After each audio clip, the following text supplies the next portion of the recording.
Hey there, welcome back to What's Your Take? I'm Wyatt Spalding.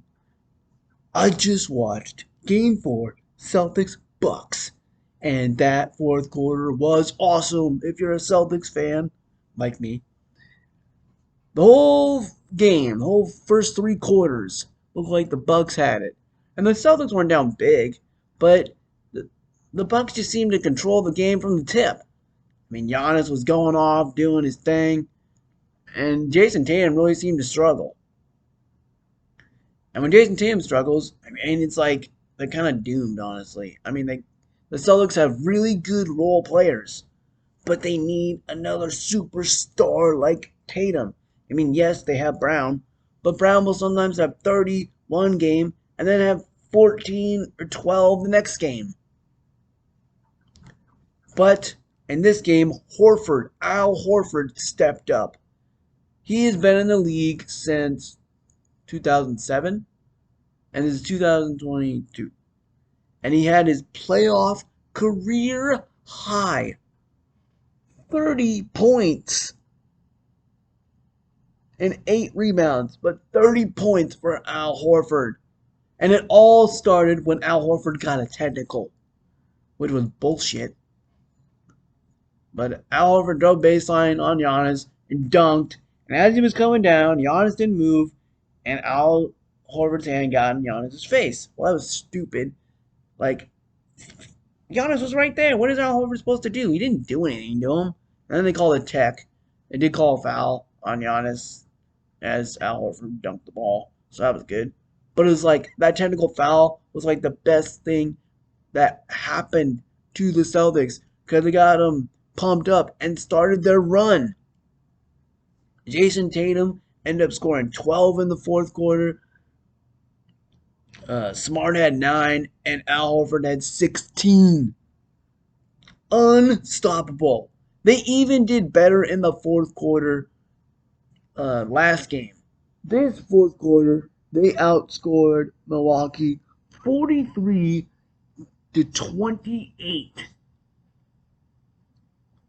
Where before that they lost. No, wait, they won the second quarter. So the Celtics won the second quarter, but then they lost the third and the first. But they just killed the Bucks in the fourth quarter when it really counted, when it really mattered. Tatum finally stepped up. And then, like I said, Al Horford, Marcus Smart with the defense. Just a great game overall for the Celtics. Well, not game, actually. Quarter for the Celtics when it really mattered in the fourth. That's going to be huge. I think this series will still go to 7. But it is possible that it could go to 6 if the Celtics just go back home, do it, take care of what they need to do, and win at home, and then come back to Milwaukee and win Game 6. They could do it. I mean, they outscored the Bucks in the past 2 fourth quarters. The last game, let's see. So they outscored them 43-28, and then they outscored them in the fourth.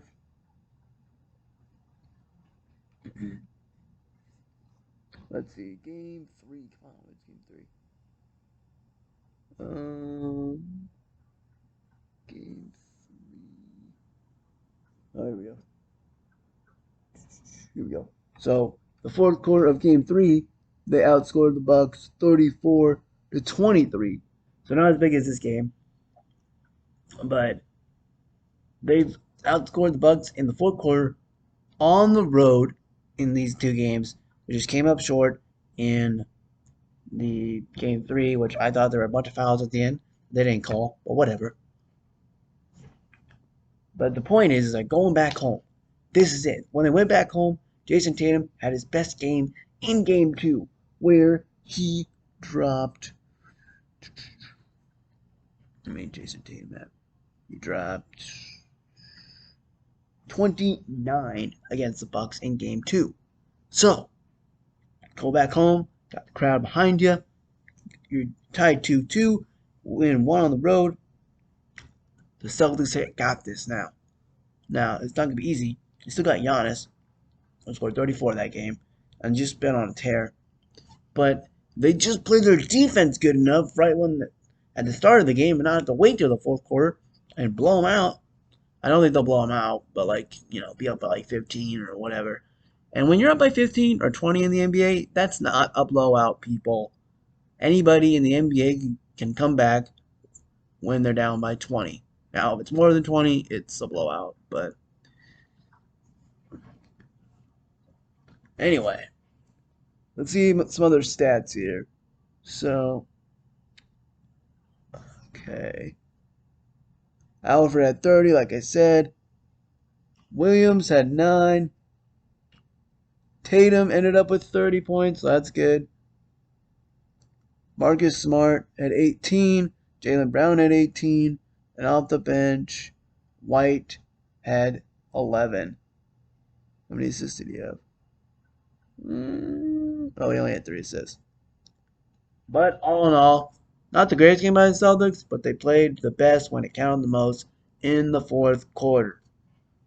Giannis was still able to get 34 points. He did have 4 fouls, so that helped. And he had 18 rebounds. So that's pretty good.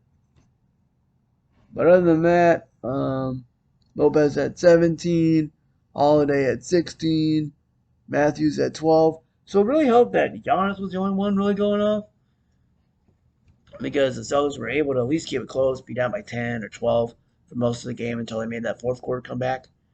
But that's what they got to do. They got to stop everybody else, and they probably won't be able to stop Giannis. I mean, you never know, but Giannis is a beast. So, but I mean, Tatum is gonna have to he's gonna come out hot. He shot. What Tatum shoot? He shot 3 for 10 from threes and 11 for 24 from the field. Where Al Horford shot 11 for 14 from the field and 5 for 7 from threes.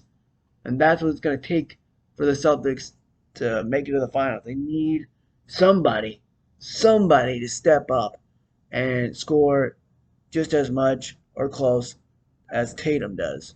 And Tatum can't have any bad games. I mean, he had a bad game in game 3, and they only lost by 2. So, all in all, good win for the Celtics. Really pumped, excited. Can't wait to watch the Grizzlies and Warriors game. So, let's go Celtics. Celtics. Let's go. Thanks for watching. What's your take?